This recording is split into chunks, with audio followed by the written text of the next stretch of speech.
statement, and I give the floor now to the representative of China. Thank you, President. I thank you for convening this emergency open meeting. I also thank Secretary General Guterres for his statement and ASD Liancha and Director General Grossi for their briefings. Yesterday, the United States conducted the strikes on 3 Iranian nuclear facilities in Fordo, Natanz, and Isfahan. China strongly condemns the U.S. attacks on Iran and the bombing of nuclear facilities under the safeguards of the IAEA. The actions of the United States seriously violate the purposes and principles of the UN Charter and international law, as well as Iran's sovereignty, security, and territorial integrity. It has exacerbated tensions in the Middle East and dealt a heavy blow to the international nuclear non-proliferation regime. The international community must uphold justice and make concrete efforts to cool down the situation and restore peace and stability. In this connection, I wish to put forward 4 appeals.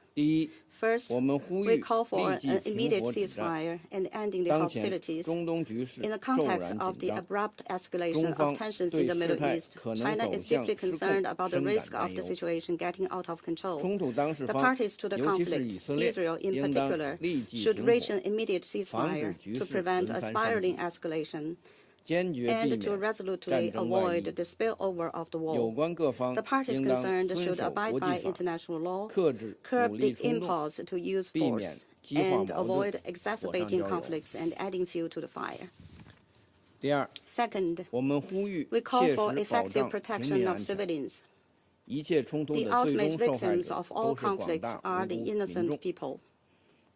China is deeply saddened by the large number of civilian casualties caused by the conflict. Civilians and civilian facilities must not become targets of military operations. And the bottom line of international humanitarian law must not be breached. Parties to the conflict should place the interests and well-being of the people of the countries in the region above everything else, and make every effort to avoid harm to innocent civilians and refrain from attacking civilian facilities. Third, we call for commitment to dialogue and negotiation. Peace in the Middle East cannot be achieved by the use of force. Dialogue and negotiation are the fundamental way out. At present, diplomatic means to address the Iranian nuclear issue haven't been exhausted, and there's still hope for a peaceful solution. Parties should stay firmly committed to the political settlement of the Iranian nuclear issue and work to bring it back onto the track of a political solution through dialogue and negotiation, with a view to reaching an agreement acceptable to all parties. Fourth, we call for swift actions by the Security Council. The Security Council has the primary responsibility for the maintenance of international peace and security, and cannot stand idly by in the face of a major crisis. Russia, China, and Pakistan have proposed a draft resolution calling for an immediate and unconditional ceasefire, the protection of civilians, respect for international law, and engaging in dialogue and negotiation. We hope that Council members can demonstrate their strong sense of responsibility by jointly supporting the draft resolution to enable the Security Council to fulfill its responsibilities for the maintenance of international peace and security.